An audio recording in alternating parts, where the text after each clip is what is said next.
Bien, buenas noches. Vamos a dar inicio a la clase. El día de hoy toca iniciar o revisar el tema sobre inmunidad de mucosas.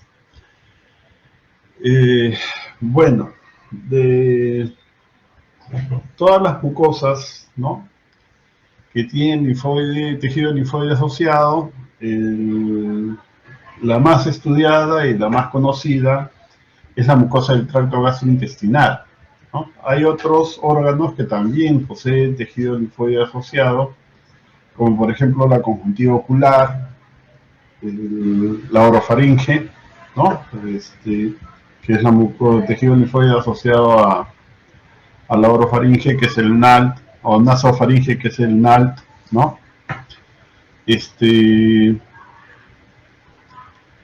El tracto genitourinario también tiene un sistema linfoide asociado con sus características particulares. En el árbol bronquial normalmente no hay presencia de tejido linfoide asociado, ¿no? En el humano no, ¿ya? Cuando se encuentra tejido linfoide asociado, existe porque fue inducido por algún proceso inflamatorio de naturaleza crónica, ¿ya? Entonces, este tejido, que es en realidad un tejido extra, ¿no?, un tejido linfoide que no corresponde, vamos a llamarlo tejido linfoide asociado a bronquios inducido o inducible, y se va a llamar IBALT, ¿no? Y repito, no es algo que se presente normalmente. Bien, el epitelio mucoso gastrointestinal, bueno, hay dos tipos de epitelio que se pueden presentar. Tenemos el poliestratificado y hay otro que es el epitelio simple, que puede ser cuboidal o las células pueden ser cuboidales o columnares, ¿no? El epitelio estratificado, bueno, más cumple una función de barrera. En cambio, el epitelio simple tiene una serie de funciones, ¿no?, como es el transporte de solutos, establecer mecanismos de defensa que depende de la actividad de receptores. Además, este epitelio es un epitelio que está polarizado, ¿no? La expresión molecular que está en la parte apical, ¿no?, o que da a la luz, es diferente a la expresión molecular que vamos a tener en el caso de la expresión molecular en la membrana vasolateral, o aquella que da hacia la lámina propia, ¿ya? Entonces, con esto estoy diciendo que las funciones que tiene la cara apical de la célula mucosa es diferente a las funciones que tiene la cara basal, ¿no?, o vasolateral de la misma célula. Y eso hace que también su estructura intracelular cambie, ¿no? Parte de las diferencias que hay en la estructura celular, ¿no?, tanto apical como basal, se debe al hecho de que estas células cumplen una función que es el transporte de solutos y se realiza en una sola dirección, ¿no? O sea, es vectorial, ¿no?, tanto de la luz a la lámina propia como de la lámina propia hacia la luz, ¿ok? Bien, vamos a ir revisando el sistema, que es un sistema muy complejo, por supuesto, y vamos a tratar de desarrollarlo de la manera más simple que sea posible. Bien, en general podemos decir que el sistema inmune de mucosas tiene dos componentes, ¿no? Un componente que son los sitios inductivos. El sitio inductivo lo vamos a definir como el lugar donde se va a activar, ¿no?, a los linfocitos T. En el caso del tracto gastrointestinal tenemos tres sitios inductivos. Las placas de Peyer, que dicho sea de paso, tienen una organización que es muy parecida a la de los ganglios linfáticos, ¿no? Poseen zonas B, que es la zona de los folículos linfoides, y entre los folículos linfoides vamos a tener las zonas T. Después tenemos los ganglios mesentéricos y los folículos linfoides aislados, ¿ya? Los sitios efectores, por otro lado, van a ser todos aquellos lugares donde se va a ejercer la respuesta inmune, y en el tracto gastrointestinal no tiene una ubicación definida. Es toda la lámina propia, ¿ya? Las células inmunes están dispersas a lo largo de toda la lámina propia del tracto gastrointestinal. Otro lugar efector, bueno, va a ser el mismo epitelio mucoso, porque el epitelio mucoso es productor de una serie de elementos que permite regular o eliminar bacterias, ¿no? Por ejemplo, ya sabemos que, por ejemplo, las células de Paneth son una fuente importante de defensinas, ¿no? Y las defensinas son moléculas que tienen la característica de ser bactericidas, ¿ya? Las células también, en el epitelio mucoso, en el Procallis concretamente, vamos a encontrar anticuerpos como inmunoglobulina A, que es la principal, pero también van a haber otros anticuerpos, ¿no? La inmunoglobulina G, inmunoglobulina M, aunque no en las cantidades como se libera inmunoglobulina A, pero vamos que existen. Hay moléculas de complemento, en fin, hay una serie de elementos que permiten que el epitelio pueda cumplir la función de defensa e impedir el ingreso de patógenos al interior del organismo, ¿ya? Por eso no es raro, ¿no?, que estas mucosas tengan la mayor cantidad de linfocitos B del organismo. La población de células inmunes en mucosas es la más grande que hay. ¿Por qué? Porque es la que tiene la más alta exposición antigénica, ¿no? La inmunoglobulina que se produce en mayor cantidad es la inmunoglobulina A. 2/3 de la producción de inmunoglobulina A, de inmunoglobulinas del organismo, corresponde a inmunoglobulina A. Y de las inmunoglobulina A, la forma que se produce más abundantemente es la forma dimérica, que va a ser la forma secretada, ¿ya? Es una inmunoglobulina que está conformada por 2 IgAs, ¿no?, que son tomadas por las células epiteliales para liberarlas a la luz del órgano mucoso. Muy bien. Entonces tenemos el tejido linfoide asociado a mucosas, ¿no? Les decía que el principal es el tracto gastrointestinal llamado GALT, ¿no? Tenemos la nasofaringe, el NALT, ¿no? Y el BALT, en realidad les decía que en el humano no se observa normalmente. Cuando existe, es un BALT inducido por algún proceso inflamatorio que se está dando a nivel del árbol bronquial, ¿ya?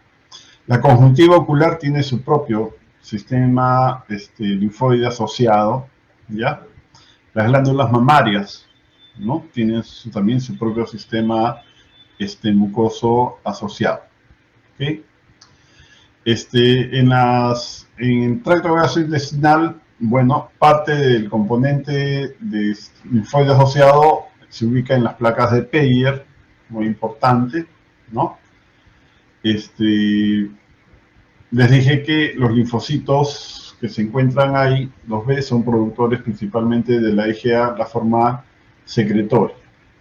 Las células B, la población de linfocitos B2, ¿no?, o sea, aquellos que van a ser activados por las células dendríticas, se van a activar en las placas de Peyer, en la zona T, que está entre los folículos linfoides, y también en los ganglios mesentéricos, ¿no? Estas células, tanto los linfocitos T como los B activados en esas estructuras, después van a recircular, ¿no? Van a salir de las placas de Peyer, van a salir de los ganglios linfáticos, van a pasar a la circulación general, y cuando lleguen al intestino, se van a adherir al epitelio capilar. Y se van a adherir, ¿por qué? Porque expresan receptores para las quimiosinas que se producen en la mucosa intestinal, y también expresan receptores para las moléculas de adhesión que se expresan en la mucosa intestinal. Una molécula de adhesión que se expresa ahí es la MAdCAM1, que es una adresina. y solo lo expresa la célula endotelial del capilar de la mucosa intestinal, ¿ya? Bien, la mucosa intestinal, o sea, la parte de las placas de Peyer, carece de vasos linfáticos aferentes, ¿no? Las placas de Peyer tampoco tienen cápsula, ¿ok? En eso creo que todos estamos de acuerdo. Bien, tenemos el GALT, el NAT y el BALT. Les dije que el BALT no se detecta en los pulmones normales, ¿no? Cuando hay, es un tejido linfoide inducido, ¿no? Por algún proceso inflamatorio. El GALT, su componente es la placa de Peyer, los folículos linfoides aislados, el apéndice, ¿no? El NALT de la nasofaringe, bien. Bueno, el anillo de Valdeir ya ustedes lo conocen, ¿no? Incluye las adenoides y las amígdalas palatinas, ¿ya? Y en la mucosa nasal se pueden encontrar folículos linfoides aislados. Obviamente, la cantidad de estas estructuras que se puede encontrar depende de la exposición antigénica, ¿no? Que vaya a tener cada uno de estos órganos mucosos, ¿ya? En cuanto al GALT y las placas de Peyer, el número en el humano, cada placa de Peyer puede estar constituida por 5 folículos hasta 200, ¿no? Y son más abundantes durante la adolescencia. Pueden llegar a ser 250 placas, ¿no? Y normalmente ya durante la etapa de la ancianidad, en la tercera edad, puede disminuir su número hasta 100 placas de Peyer. ¿En qué momento se originan? A partir de la semana 11 de gestación, ¿no? Pero el inductor principal de este tipo de estructuras va a ser la flora intestinal, ¿no? La flora intestinal tiene un rol central en lo que es la aparición de las estructuras que tienen que ver con la defensa inmune, ¿ya? Y esa flora intestinal se va a formar los primeros años de vida.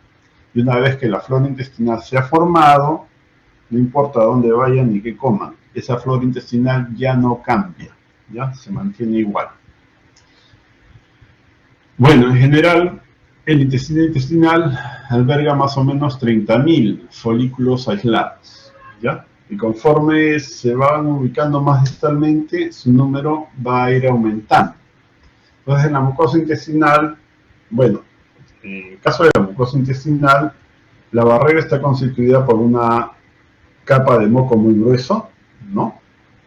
Que impide el acceso de los gérmenes al epitelio. Después viene el glicocáliz, ¿no? Que tiene contacto directo con la superficie de las células epiteliales.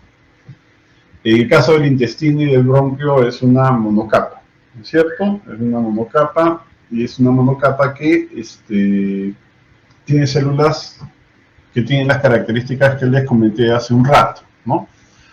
Se especializa en el transporte de solutos y de otros elementos, ¿no? Tanto en dirección de la luz a la lámina propia como de la lámina propia a la luz. En cuanto a la población de células epiteliales que forman parte del epitelio mucoso intestinal, tenemos 6 poblaciones, por lo menos 6 tipos de células, ¿ya? Que vamos a ver en un momento. Estas se originan de un precursor. La célula precursora se ubica en las criptas, ¿no? En el fondo de las criptas de Lieberkühn, y de ahí se va a ir diferenciando. La población de células inmunes, bueno, es variada y destacan siempre los linfocitos y las células dendríticas, ¿no? Hay en los epitelios mucosos una población de células dendríticas especiales que están inmediatamente por debajo de las células epiteliales mucosas y que tienen la particularidad de emitir proyecciones citoplasmáticas, ¿no? Entre las células epiteliales. Estas proyecciones ganan acceso a la luz y en la luz capturan antígenos que luego traen a la lámina propia para procesarlos y presentarlos a los linfocitos T, ¿okay? Para activarlos, ¿ya? De las otras poblaciones celulares vamos a verlo en un rato. Ya sabemos que están las células de Paneth y ya sabemos que estas células de Paneth se caracterizan por producir sustancias microbicidas, ¿no? Como defensinas, ¿ok?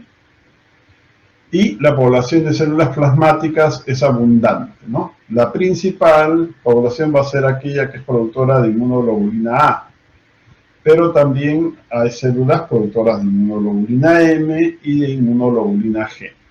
¿Okay? O sea, estas moléculas también pueden ser liberadas a la luz intestinal para que cumplan con el rol de neutralizar antígenos. Les dije que el epitelio podía ser poliestratificado o un epitelio simple, ¿no? El estratificado, ¿quiénes tienen? La vagina, la uretra, el recto, ¿no? Boca, esófago, faringe y la cavidad nasal. No hace transporte selectivo, ¿ya? El epitelio simple sí, ¿no? Tiene la función de transportar diferentes elementos, y les decía, en dos direcciones, ¿no es cierto? Hacia la luz y hacia la lámina propia. También les comenté que los epitelios simples están polarizados, ¿no? La expresión molecular y las funciones que tiene la parte de la célula que da la luz es diferente a las características que tiene la parte del epitelio que tiene contacto con la lámina propia, ¿no? O sea, la cara basal, ¿ya? Y estas características se las confieren las diferencias estructurales que tienen en la composición proteica, lipídica, principalmente, y estructurales, o sea, de las moléculas que forman parte de la estructura de la célula, que van a ser diferentes, tanto para la parte apical como basal. Y también les dije que esto permite que el transporte de los elementos que son tomados por estas células se haga en un solo sentido, o sea vectorial. Bueno, hay otras, no solamente los elementos pasan a través de la célula, también pueden discurrir entre las células, ¿no? A ese tipo de transporte le llaman transporte paracelular.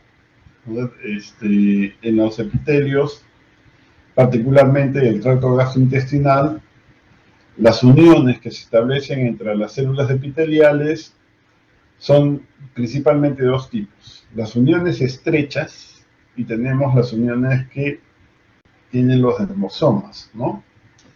Las uniones estrechas en especial tienen la particularidad de poder ser, bueno, la unión estrecha es una unión dinámica, ¿no? Es influenciada por diferentes factores, ¿no? La unión estrecha puede relajarse, puede afirmarse, dependiendo del tipo de elemento con el que tome de contacto el epitelio. Por ejemplo, los nutrientes, como la glucosa, favorecen que se abra la unión estrecha para el paso de estos solutos, ¿ok?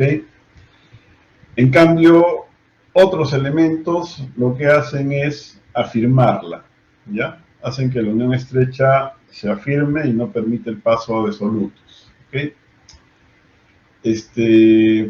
Bien, entonces tenemos las uniones estrechas, hay otras uniones que son las adherentes y finalmente los desmosomas. ¿Sí? Como les comenté, estas uniones son dinámicas, ¿ya? Y van a regular el acceso de diferentes elementos a la mucosa intestinal. Bueno, acá tenemos en la microfotografía, el TJ se refiere a la unión estrecha. Tenemos la unión adherente, que es la que sigue, y finalmente el desmosoma, ¿ya?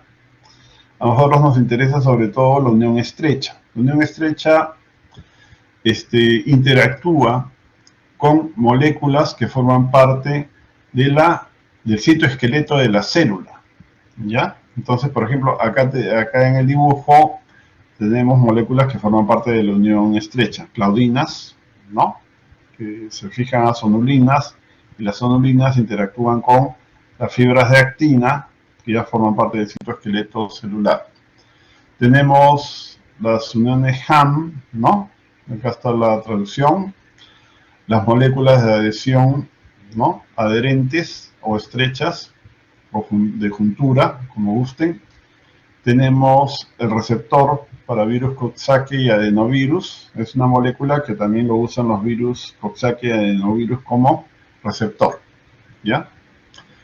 Tenemos las TAMP que están acá, que son un conjunto de uniones o de junturas que están asociados a unas moléculas que se llaman Marmer, ¿ya? Bien, estas estructuras se van a afirmar o se van a relajar, dependiendo del tipo de elemento que tome contacto el epitelio intestinal en este caso. ¿Ok?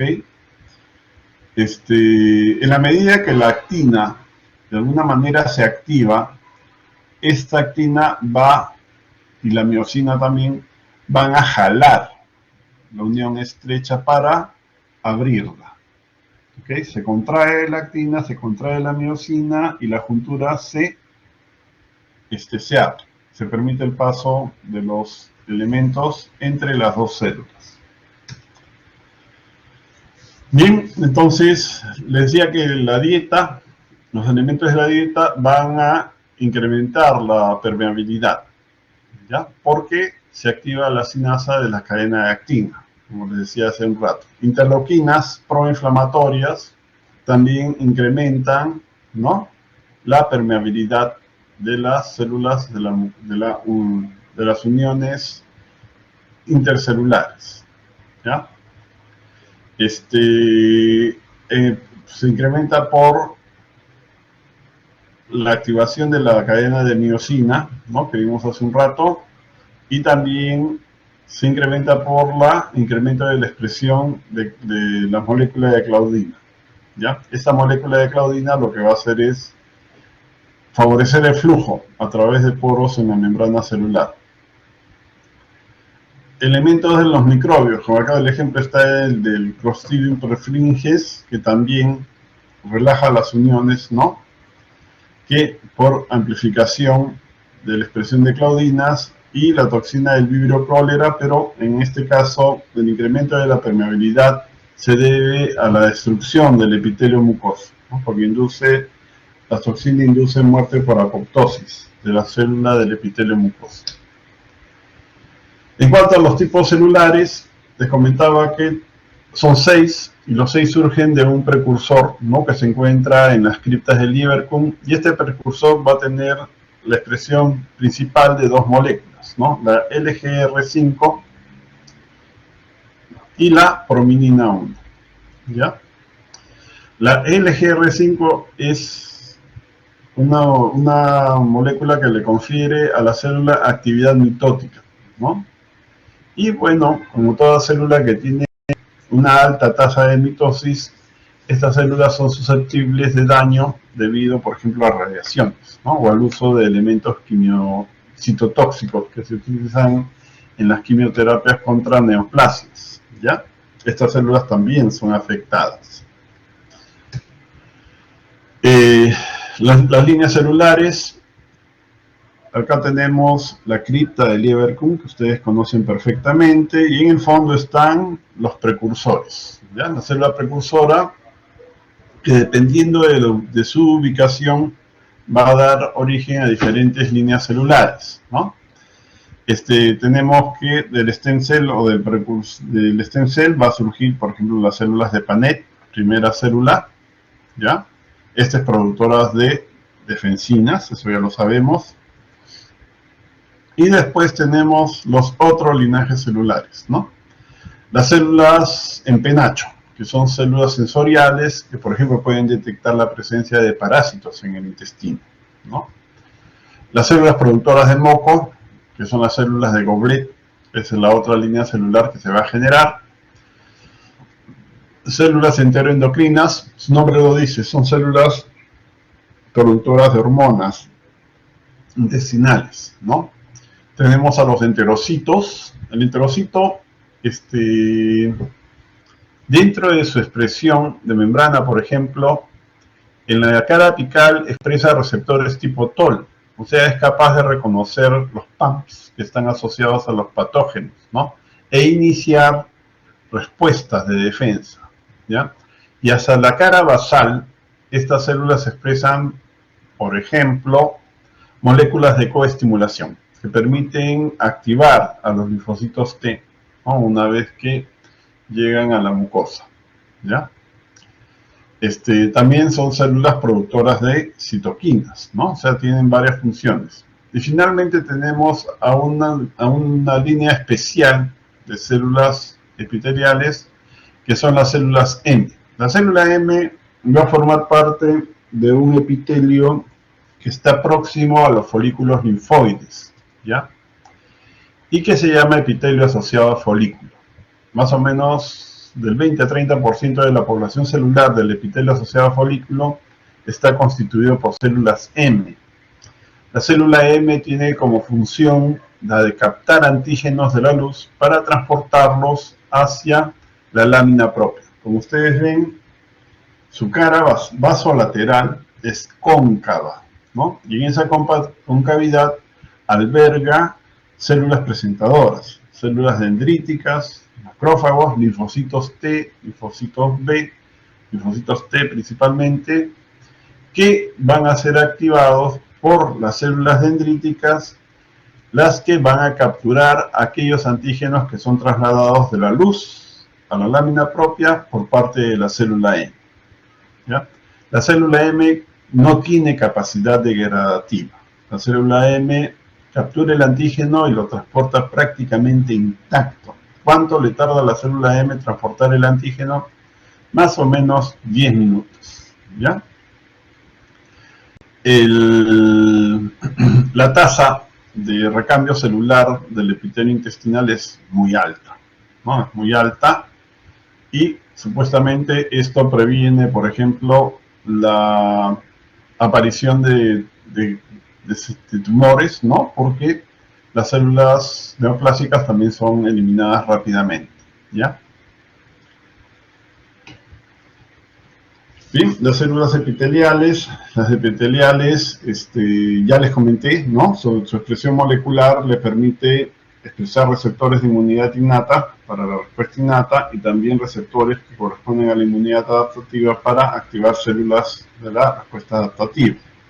Las caliciformes son productoras de moco, las de Panet producen defensinas, por ejemplo, y estas células dependen de los procesos de autofagia. Eso lo vamos a hacer cuando hagamos autoinmunidad, ¿ya? La autofagia se puede producir por dos motivos. Porque no hay nutrientes, o sea, la célula hambrienta va a formar vacuolas autofágicas para mantener su metabolismo, ¿no? Lo otro es que exista un exceso de organelas dentro de la célula. Entonces, esas organelas que están en exceso deben ser retiradas, ¿no? Y la forma de retirarlas es incluirlas dentro de vacuolas autofágicas para que sean degradadas, ¿no? Son degradadas y, bueno, esto después se puede utilizar para metabolismo posterior, ¿ya? La tercera forma o la tercera razón por la que estas vacuolas autofágicas se pueden formar es porque existe algún tipo de estrés a nivel del retículo endoplásmico. Como sabemos, el retículo endoplásmico tiene los ribosomas, ¿no? El ribosoma. Y es el encargado de dar lugar a la formación de las diferentes proteínas, o sea, transcriben los RNA mensajeros y forman proteínas. Si se genera estrés o hay algún tipo de daño a nivel del retículo endoplásmico, entonces las proteínas que se van a generar van a ser proteínas, bueno, mal hechas, ¿no? Proteínas que no van a tener la configuración normal, ¿ya? Van a ser proteínas desnaturalizadas, por eso dice acá desplegadas.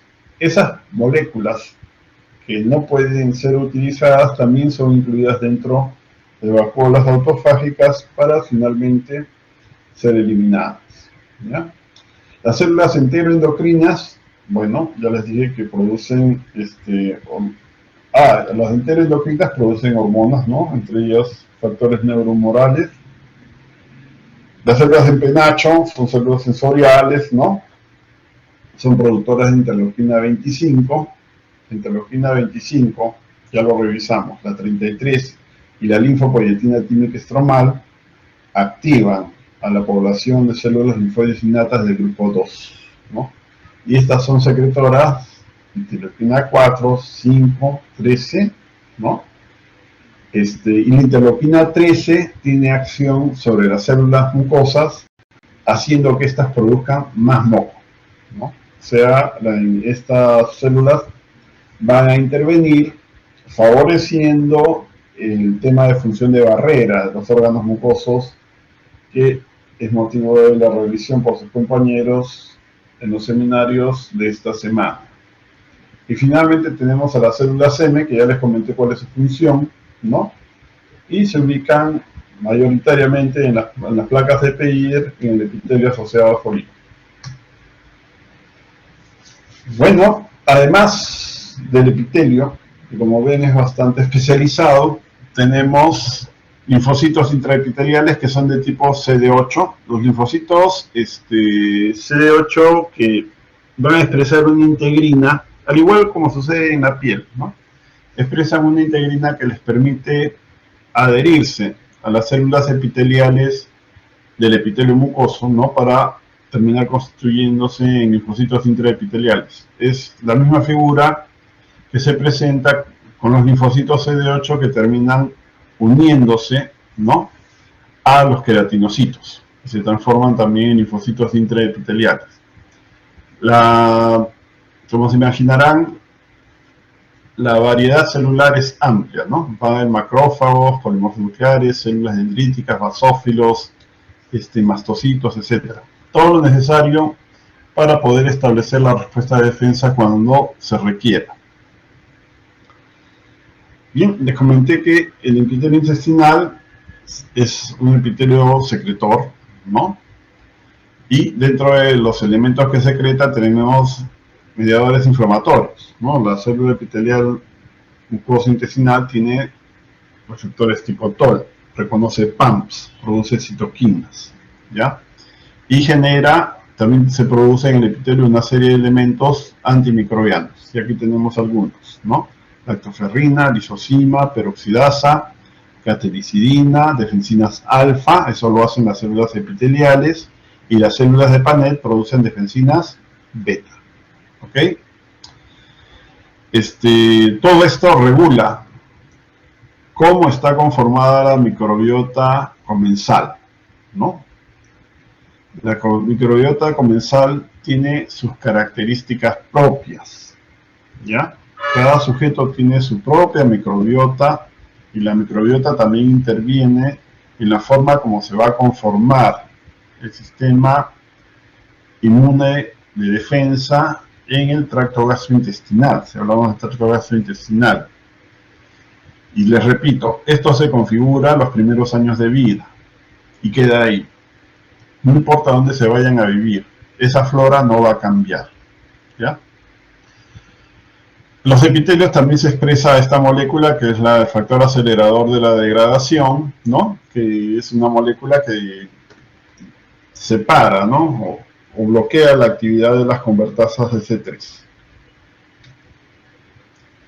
La captura de antígenos se hace de 4 maneras. Una, la más importante, es la célula M, ¿no? Que está en el epitelio asociado a folículo, ¿ya? La otra es la transitosis. Las células epiteliales mucosas tienen el receptor del resina CIR, ¿no? Les dije hace un rato que se secreta inmunoglobulina G y la inmunoglobulina puede formar complejo con antígenos que están en la luz intestinal. Estos complejos inmunes son capturados por el receptor del neonato para ser endocitados y transportados a la parte vasolateral y ahí van a ser liberados, ¿ya? Ahora, los antígenos que son transferidos a la lámina propia pueden ser transportados a las placas de Peyer para activar a los linfocitos T y B, ¿no? O pueden ser llevados también hasta los ganglios presentéricos para del mismo modo activar a las células T y posteriormente B, ¿ya? Estos antígenos pueden llegar también al hígado y pueden llegar también al vaso, ¿ya? Bueno, ya les comenté acerca de esas células dendríticas que emiten pseudópodos, ¿no? Proyecciones citoplasmáticas para capturar antígenos en la luz intestinal. Y hay un modo especial de paso de antígenos que se va a configurar, ¿no?, entre las células caliciformes. Son conductos, ¿no? Vamos a ver bueno, este es el epitelio. Las uniones estrechas, tenemos los hemosomas, y entre ellas, decíamos, están las uniones adherentes, ¿no? El epitelio tiene una conformación diferente en la parte apical que en la parte basal, ¿ya? Y acá tenemos a la célula dendrítica que emite proyecciones citoplasmáticas o pseudópodos, ¿no? Así está en la diapositiva, para capturar antígenos y traerlos a la lámina propia para presentarlos a los linfocitos T. Acá tenemos la captura por antígenos. Hay 4 modalidades. Una es la del transporte a través de la célula M. Les dije que la célula M no tiene capacidad degradativa. Lo que tiene más bien es una gran capacidad de captura antigénica. Eso puede ser por endocitosis, mediada por receptores, para el caso de virus y macromoléculas. Puede hacer pinocitosis, ¿no?, para aquellos elementos para los que no hay receptores. Puede hacer fagocitosis, ¿no?, para elementos más grandes, como parásitos o bacterias, ¿ya? El asunto es que, sea como cualquier elemento que sea, cualquier antígeno, este es trasladado prácticamente intacto a la parte basal, ¿no? Y en la parte basal, que hay células dendríticas y linfocitos, ¿no? Y esta célula dendrítica va a activar linfocitos T, ¿ya? El otro es a través de la célula dendrítica, que ya lo comenté varias veces, y el transporte de los complejos inmunes, que es mediado por receptores. Estábamos hablando del transporte de los complejos formados por inmunoglobulina G, ¿ya? Acá la inmunoglobulina G es llevada a la luz y después el complejo es tomado y llevado a la lámina propia, ¿no? El antígeno va a ser procesado y presentado a los linfocitos, ¿ya? Y finalmente las células caliciformes, ¿no?, forman conductos entre ellas que son capaces de permitir el paso de moléculas, ¿no?, para que sean tomadas por las células presentadoras en la lámina propia. Entonces acá se pueden dar dos eventos. Al final la mucosa puede generar respuestas de tolerancia, por ejemplo si son antígenos de la flora normal, o activarse si son antígenos de patógenos, ¿ya? La regulación de la respuesta inmune entonces depende del tipo de interacción que se tenga, ¿no? El sistema mucoso del tracto gastrointestinal es capaz de hacer diferenciaciones muy finas entre lo que son los elementos de los patógenos y los elementos de la flora comensal, ¿ya? Entonces los elementos de la flora comensal inducirán respuestas de tolerancia inmunológica y los elementos patógenos inducirán respuestas de tipo inflamatorio, ¿ya? Bien, esto es lo que ya hemos dicho varias veces a lo largo de la clase. La célula epitelial tiene receptores tipo TOL, por lo tanto es capaz de iniciar respuestas inflamatorias, ¿no? La célula epitelial es productora de defensinas alfa. La célula epitelial puede producir interleuquinas, ¿no? La célula epitelial en su cara basal tiene otros elementos que son capaces de activar la respuesta adaptativa. Y acá tenemos moléculas de coestimulación y moléculas de HLA clase 1, o sea, relacionados con las moléculas HLA clase 1 y clase 2, ¿ya? El perfil de interleuquinas que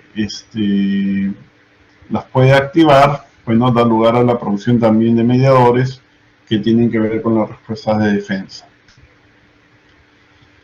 Bien, el epitelio intestinal, hay factores que van a influir, ¿no?, sobre el epitelio intestinal y van a hacer que tenga comportamientos, digamos así, distintos, ¿no? La flora intestinal es influenciada por péptidos antimicrobianos, la dieta del hospedero, el genotipo del hospedero, ¿no?, muy importante, y las interacciones que se van a establecer entre los microbios, ¿no? Eso define qué tipo de flora intestinal se va a tener. ¿En qué va a participar la flora intestinal? Va a participar en el desarrollo de los elementos linfoides, ¿ya?, a través de las interacciones que se van a dar principalmente con receptores de la inmunidad innata. En la homeostasis del epitelio también va a ser a través de receptores de inmunidad innata.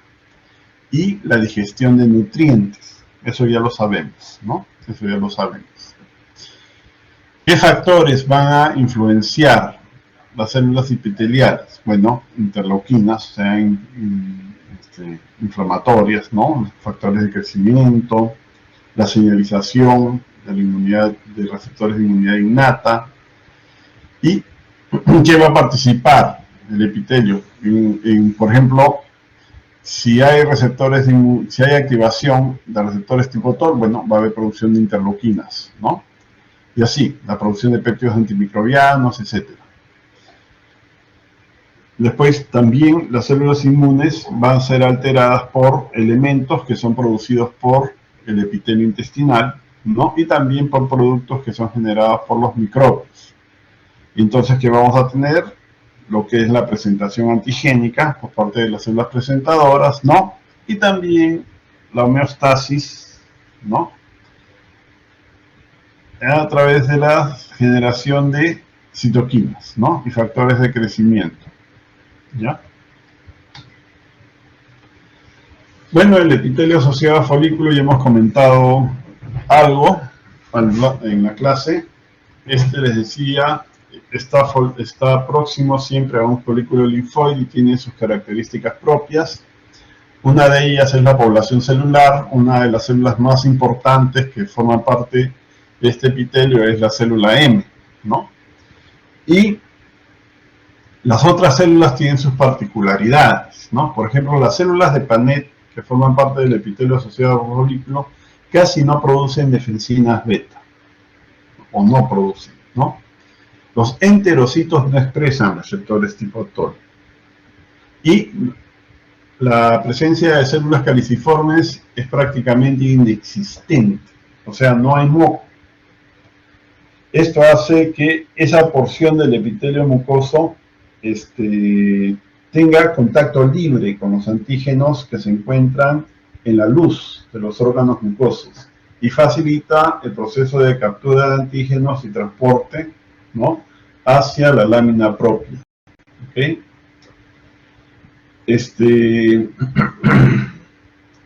Bien. Las células dendríticas que se encuentran en la mucosa intestinal tienen la tendencia a migrar, ¿no?, hacia el lugar donde están las células M, porque estas células M van a transportar antígenos y van a facilitar la actividad de estas células en lo que se refiere a la captura y presentación antigénica.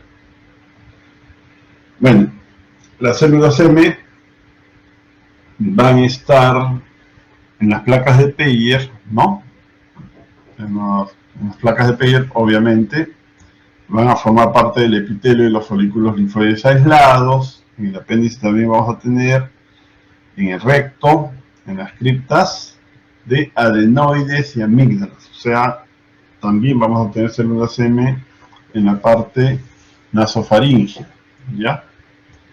Y en la conjuntiva ocular y vías aéreas. O sea, todo aquel lugar donde hay una alta exposición antigénica y haya mucosa, vamos a tener que hay células M que constantemente van a estar muestreando el medio externo. Ya tenemos la placa de Peyer con sus folículos linfoides y el epitelio asociado a folículo con su población de células M. Y les repito que la población de células, las otras células epiteliales, también tiene sus características particulares. ¿Ya? Nuevamente, el epitelio asociado a folículo con la población de células M, sus células dendríticas, linfocitos, y el epitelio que tiene sus características particulares, ¿no? Bien, ¿qué funciones tiene el epitelio asociado a folículo? Bueno, en primer lugar está lo que les comenté, carece de muchas de las características defensivas del epitelio intestinal, ¿no? ¿Y cuál es la finalidad? Permitir el acceso de antígenos o elementos que están en la luz intestinal hacia la lámina propia. Eso incluye microorganismos, ¿ya? También les dije que las secreciones de este epitelio carece de moléculas de adhesión. Hay pocas o ninguna célula caliciforme, ¿ya? Y los enterocitos, no producen prácticamente elementos que puedan dañar a los antígenos. ¿Ok? Tampoco son secretoras de inmunoglobulina A, o sea, estas células no tienen la función de neutralizar, o este epitelio no tiene la función de neutralizar los antígenos que se encuentran en la luz de los órganos mucosos, ¿ya? Hay ciertas moléculas quimiotácticas que son producidas por estas células, ¿no? Entre ellas tenemos esta, la CCL20. La CCL20 es una quimiosina que es producida en el epitelio intestinal, ¿no? Y esta es quimiotáctica para los linfocitos que son activados por antígenos que son obtenidos en la mucosa intestinal, ¿ya? Tenemos esta molécula, la proteína 3-alfa inflamatoria del macrófago, ¿no?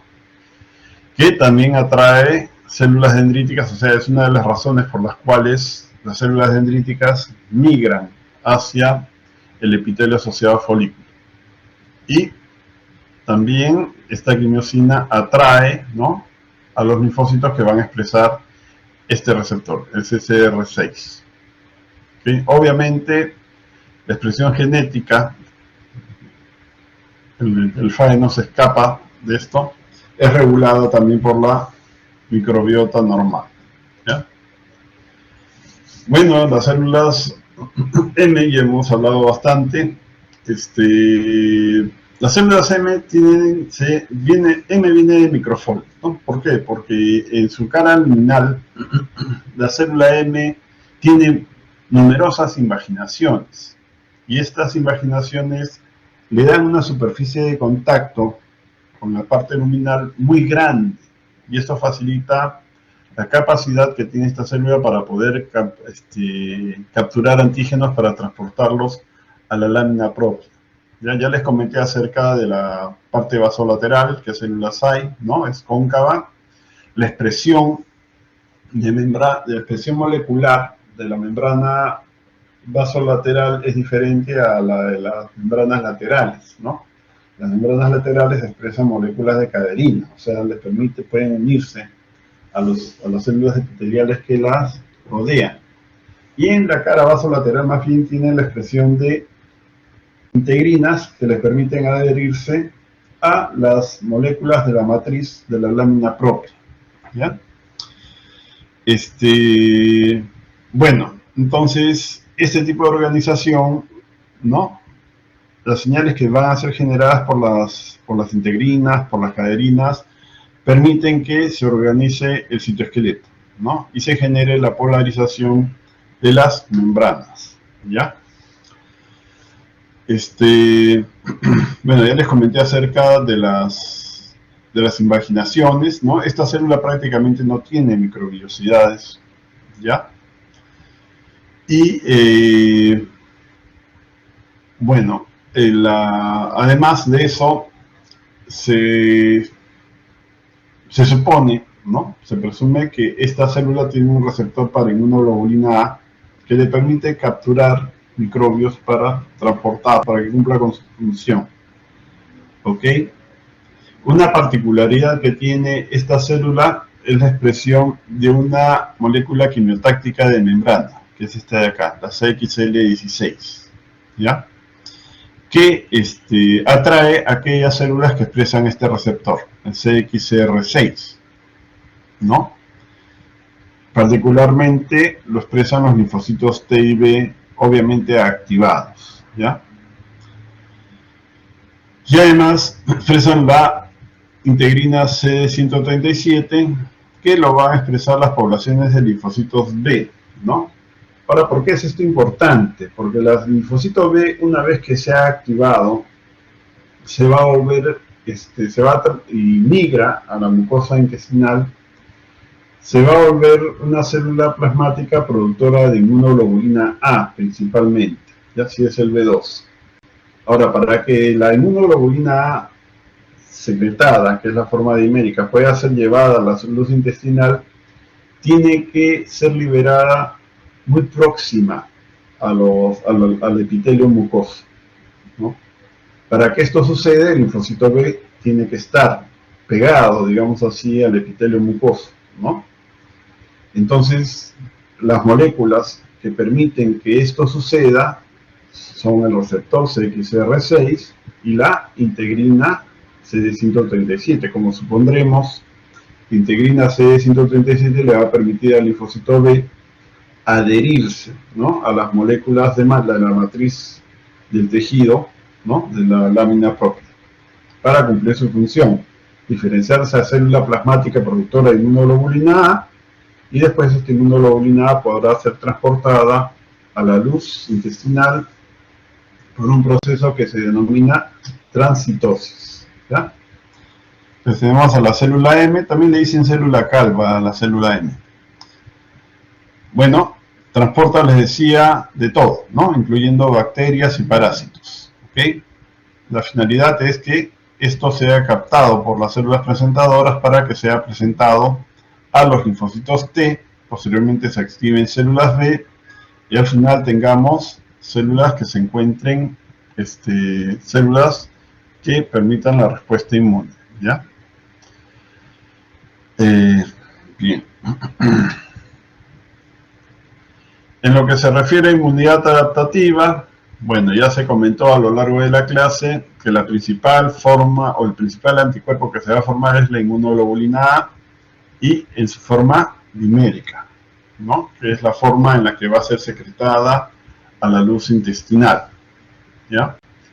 Al igual como sucede en la piel, están todas las poblaciones de linfocitos TCD4 efectores, TH1, TH2, TH17, y al igual como sucede en la piel, la población que domina, ¿no?, de los efectores es la TH17, ¿ya? También hay una población muy importante de linfocitos T reguladores, ¿no? Las respuestas inmunes se van a iniciar en los sitios inductores o inductivos. ¿Cuáles son? Las placas de Peyer, los folículos linfoides aislados, ¿no?, y los ganglios mesentéricos. Tenemos que incluir al apéndice también, como una mención muy particular tiene el apéndice, ¿ya? Bueno, y la célula M es la principal fuente de transporte de antígenos. Bien, entonces los antígenos pueden ser presentados en las placas de Peyer, o sea, en la lámina propia intestinal, ¿no?, en la mucosa intestinal, o ser presentados en los ganglios regionales, ¿ya? Sea en un lugar o en otro lugar, los linfocitos, después de activarse, tienen que recircular, tienen que pasar a los vasos linfáticos, tienen que pasar a la circulación general y regresar a la mucosa intestinal. Una vez que llegan a la mucosa intestinal, estas células tienen que extravasarse, tienen que salir de la circulación y pasar a la mucosa, ¿ya? Les decía, al igual como sucede en la piel, ¿no?, los linfocitos que son activados por antígenos que proceden del tracto gastrointestinal, tienen una expresión molecular de membrana especial, ¿no? Al inicio les dije que el epitelio mucoso intestinal expresa una molécula de adhesión, que es esta de acá, la MAdCAM1, que es una adresina, solo le expresa el capilar de la mucosa intestinal, nada más. Y los linfocitos activados por el antígeno que procede del tracto gastrointestinal expresan la molécula de adhesión, que es esta integrina, la alfa 4 beta 7, ¿ya? La alfa 4 beta 7. El linfocito también va a expresar el receptor para la quimiosina, que es producida por las células del epitelio mucoso intestinal, ¿no? Entonces tenemos la quimiosina CCL25. ¿Y cuál es el receptor? La molécula CCR9, ¿ya? Esto le va a permitir al linfocito adherirse, hacer diapedesis y después migrar. ¿A dónde va a migrar? Justamente por debajo del epitelio mucoso intestinal, ¿ya? Y explicamos algunas de las formas o de las razones por las que las células se ubican ahí. En el caso del colon, además de esta expresión, se requiere la expresión CCR10 por parte del linfocito, y el colon tiene ligando, que es la molécula CCL28. Muy bien, acá lo vamos a dejar, ¿ya? En la próxima reunión concluiremos con la clase. Muchas gracias por su participación y su paciencia. Que tengan una buena noche. Hasta luego, doctor. Gracias. Hasta luego, muchas gracias.